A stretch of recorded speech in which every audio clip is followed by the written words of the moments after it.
When life gets unpredictable, preparation matters. In medicine, it's all about staying alert, ready for whatever comes through the door. On the road, it's no different. That's why Volvo designs vehicles to help anticipate risk, reduce harm, and protect lives. The Volvo XC90's advanced safety systems inspire confident decisions wherever the road takes you. The Volvo XC90, for life. Proud sponsor of the Pit Podcast. Learn more at volvocars.ca/safety.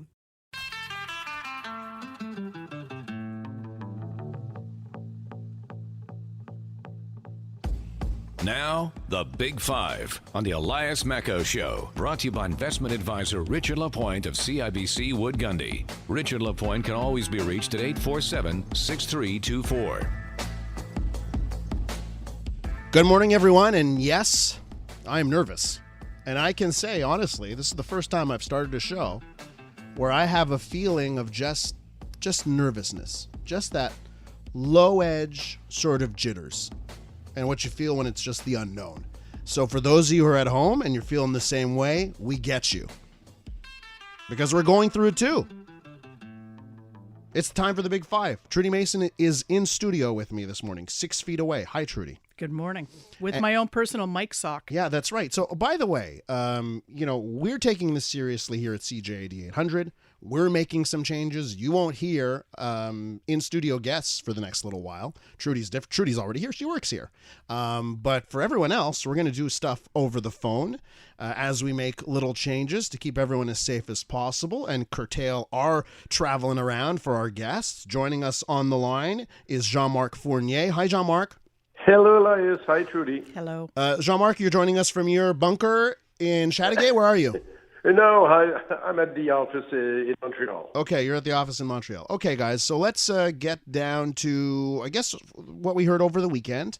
First topic for discussion is how the Quebec government is handling this. Having been doing the special programming here on Saturday and Sunday, listening to those press conferences, all I can say is, it's a 10 on 10. I think the provincial government, they are not only handling this the right way, but they are presenting themselves with an air of, we've got this, you can trust us, we're listening to science, for pretty much everything except for one little thing, which we'll get to in a bit. But I really just want to say, the CAQ government, François Legault, in my opinion, they have nailed the handling of this crisis. Let's get your opinion on this. Jean-Marc, you're on the phone. You can't see me, so you start talking here.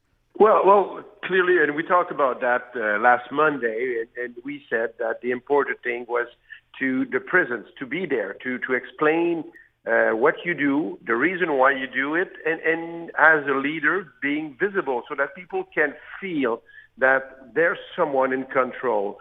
We saw that with the flooding, we always see that. It's always important to have that aspect. And clearly that worked for Mr. Legault. And you said 10 on 10, you're right, and I share that view. Just remember, last Tuesday, and if we think Tuesday to Sunday, yesterday, it's 5 days. Last Monday, it was the budget.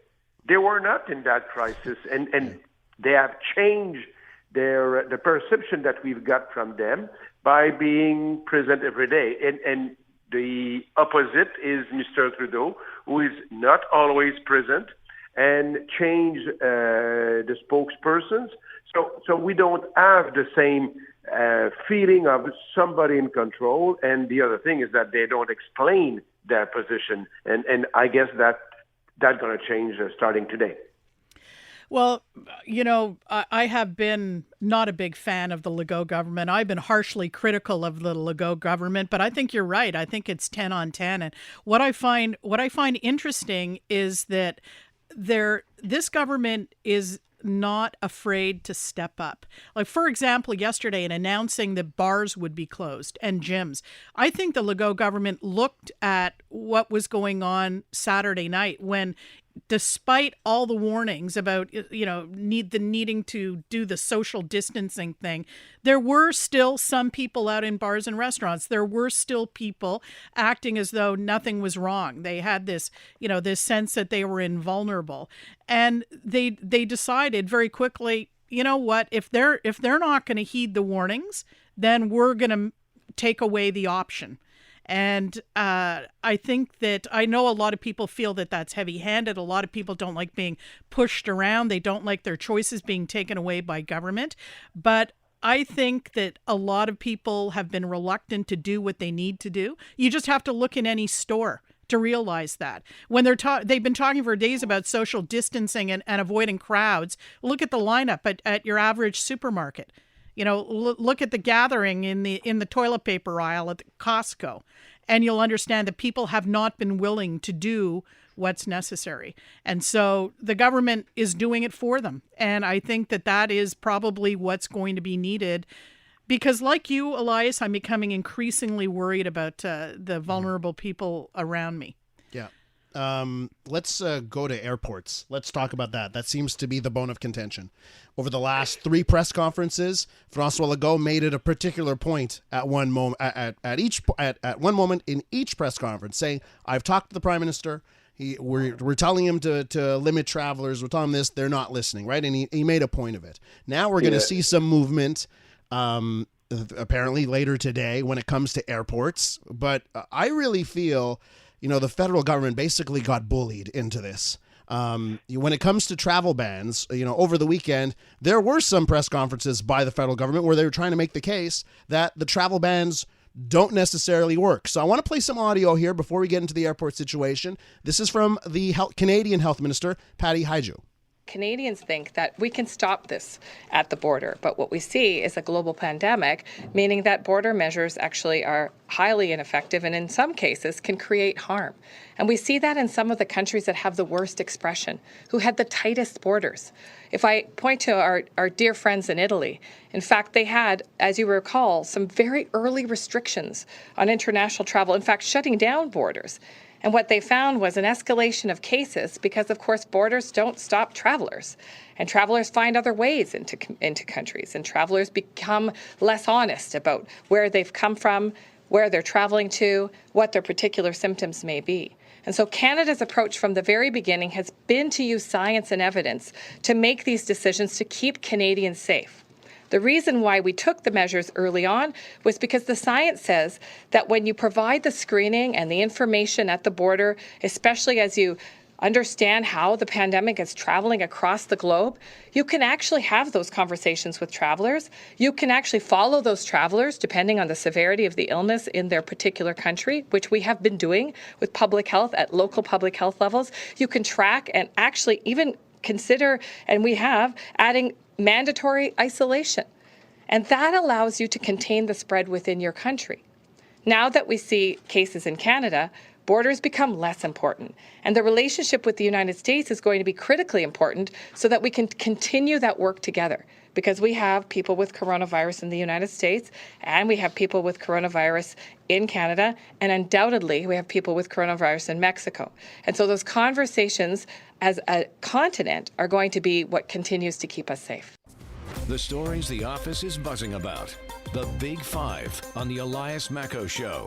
All right, we're back here on the Big Five. Trudie Mason is in studio, and Jean-Marc Fournier is on the phone line. So, guys, I just played that audio from the Canadian Health Minister when it comes to banning travelers. Apparently, they're now going to limit it to 4 airports, which I think this is all show, by the way, because those 4 airports probably account for, 90% of all the international travel anyways. I didn't really see many Winnipeg to Milan flights happening beforehand. But what do you think? Do you think that the federal government has dropped the ball when it comes to airport travel? Well, Elias, if I may say, first, I think that the health minister should have given the example of what happened in the USA airport when they just decide that there will be no more travelers from other countries coming in. Chaos.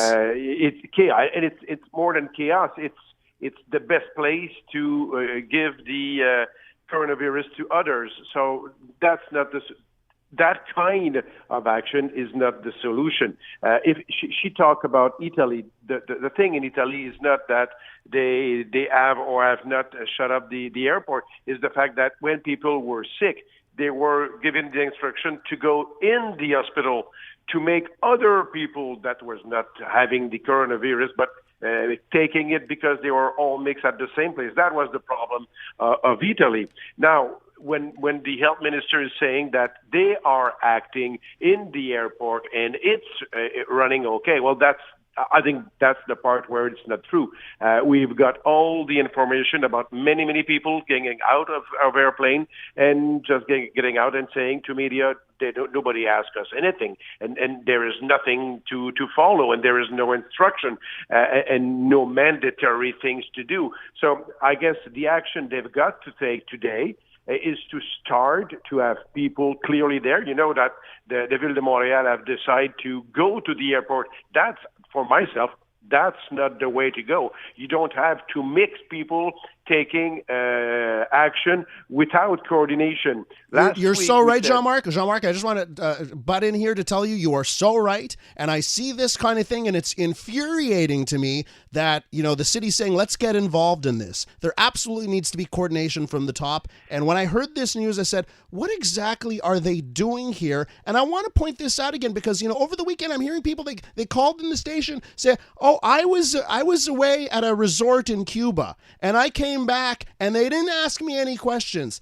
And I just, to me, I'm scratching my head here because if you're at a resort and let's say you're in a Mexican resort or a Dominican Republic resort and you're all together, you get on the same Sunwing or Air Canada plane and then you arrive in Canada, what's better, letting these people get off the plane and get to their homes and self-isolate quickly, or creating a situation where every single traveler has to wait in the same confined area and wait for a quote-unquote screening when they just came from a resort that is a low-risk environment? I don't get it, and I don't see why the city of Montreal is deciding, okay, let's try and do this better than the federal government in this situation.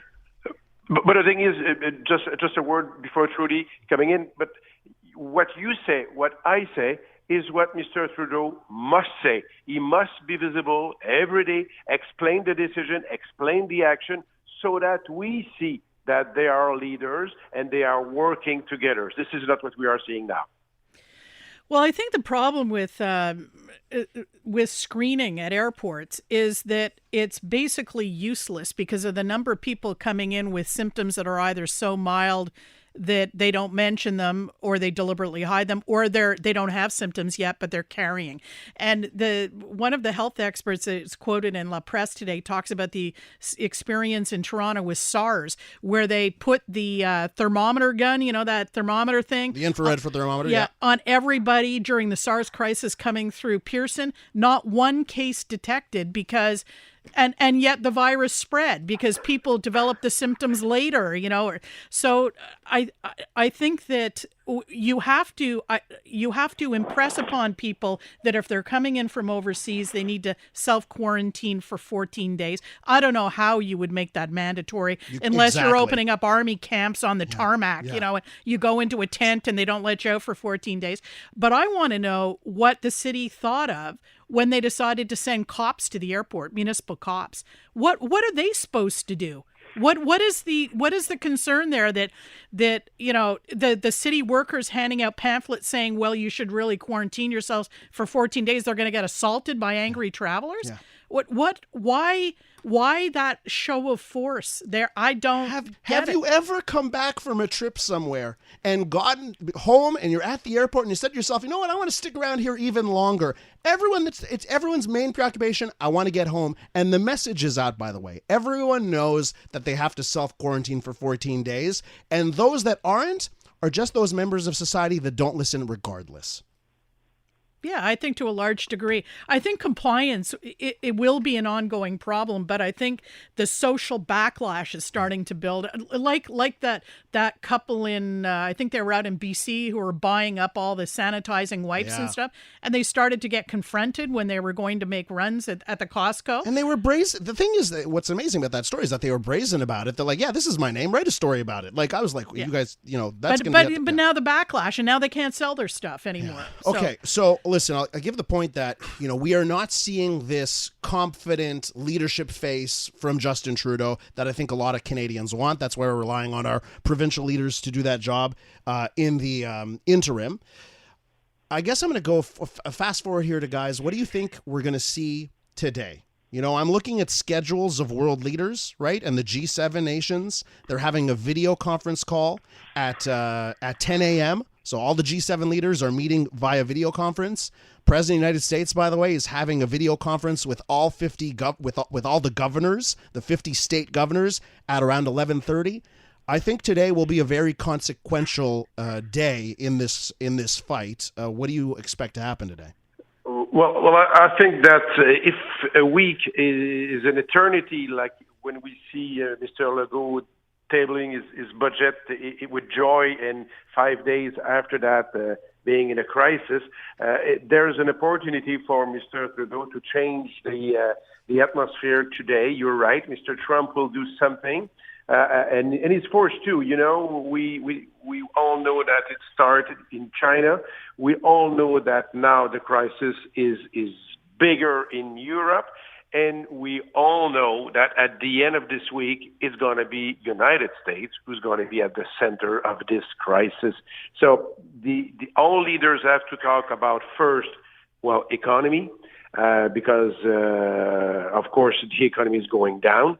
And they got to talk about how they're going to make things together to help the health of citizens. I don't know what are the propositions they are looking at, but certainly it must be different than the United States trying to buy vaccine from Germany just to keep it inside. So I hope coordination, transparency, presence, leader that can talk and explain to their people, that is what are needed. I think you're going to see border closures today. Germany announced today that it was closing certain of its crossings to all but German citizens who are returning home and people who have a valid reason, urgent reason to travel. Everybody else, all the touristy stuff, the cross-border shopping stuff, no more of that. And I wouldn't be surprised if across the G7 you started to see some of that too. I'm not saying they're going to shut down the Canada-U.S. border, and the German border crossing does not include goods. Goods are still moving. It's just people. So I'm wondering if we're going to start seeing something like that. And listen, all signs point to that happening. And I want to say, for some people like, oh, I'm not seeing the leadership here. If you just come out 5 days ago and you announce total shutdown of everything all in one shot, then there would be actual panic in the street. What we're seeing is actually, I think Canadians are coming together, and yes, we're a little jittery, but you know what? I think everything is sort of under control in the mindsets of Canadians. But if 5 days ago we shut down everything, it would be chaos. There would be panic. So what the government has done over the last 5 days, and I'm including the federal government here, if you are reading between the lines, what was it 3 days ago where they said, return home now while there are commercial flights available? And we have been building to this moment where there is going to be border closings, and a lot of people are going to be very happy about that. But if they had done it really quickly, overnight last week, it would have created a terrible situation. So by spending 5 days to pass the message out, how many people do you know that are snowbirds that have returned over the last 5 days? They handled this the appropriate way. I know the gut reaction is shut everything down. But if you do it too quickly, you end up creating a worse situation. So I do expect that to happen today, and I'm happy it's happening 5 days later and not all of a sudden. And Eliza, you're right about that, the fact that it takes some days to people to adapt and accept, because we need a population who accept, of course, that every individual has something to do, so they must accept. And we're going to very soon be in the other phase. No more restriction, because all restriction will have been announced. So no more to announce, but we will have to look at the delay. Now, the perception that people have is we close schools for 2 weeks, so it's okay, it's going to end. But, we will have to know about the delay. Yesterday, Mr. Legault have expressed an image. It was not just an hypothesis, but about 40 weeks. Yep. I'm not saying it's going to last 40 weeks, but he used that. We were talking about shutting down the airport. Air France and KLM have said that for the next 2 months, they will shut down 90% of their planes. So we know that it's not just for 2 weeks. Well, I also would like to point out to people who think that the Legault government hasn't handled this well, because there are always people, he's done too much, he's done too little. New York has shut down schools for a month. Mm-hmm. So, we could have much tougher restrictions in place. California has shut down, if I remember the phrasing correctly, all non-essential businesses. Yep. And that's a huge amount of business. That would be, I don't even know if a radio station would qualify as an essential business. Maybe in terms of information dissemination, we'd get that. But that means every other business shut down to keep people at home. So, it could be worse for us. Yeah, and these measures are happening as I look at other stories from the United States in particular. One of the issues we have right now is that south of the border, you may look at numbers and say it's not bad. But this is a country that hasn't tested, right? They've done virtually no testing compared to other nations. Yesterday, I was watching CNN and Andrew Cuomo, the governor of New York, was on. And he was imploring, this is live, I'm watching the governor of New York implore, say, the Army Corps of Engineers needs to be in our city right now building temporary hospitals. That's what he's saying on live TV. So, you know what? I mean, I'm just very, knock on wood, and thankful. I'm very happy that we're in Canada right now with a government that has been reacting proactively and seems to have a handle on things. I watched that press conference yesterday from the White House. Donald Trump gets out there. He spends his entire talking points was about the Federal Reserve and 0% interest rates. Again, this is not a financial crisis. This is a health crisis. And then Mike Pence shows up, and he didn't even get into healthcare. He's, the top 2 minutes of his remarks were congratulating churches on how they've been handling the crisis. And I'm saying to myself, oh boy. So, anyways, we'll know more. We're out of time. The music is playing. Jean-Marc Fournier on the line. Stay safe. We'll hear your voice again soon. Thanks, Jean-Marc. Okay, thanks, bye. Trudie Mason, you rock. Thank you for venturing into the studio. I'm wiping things down. I'm taking my mic sock and going back to the newsroom. Thanks, Trudie. You're the best.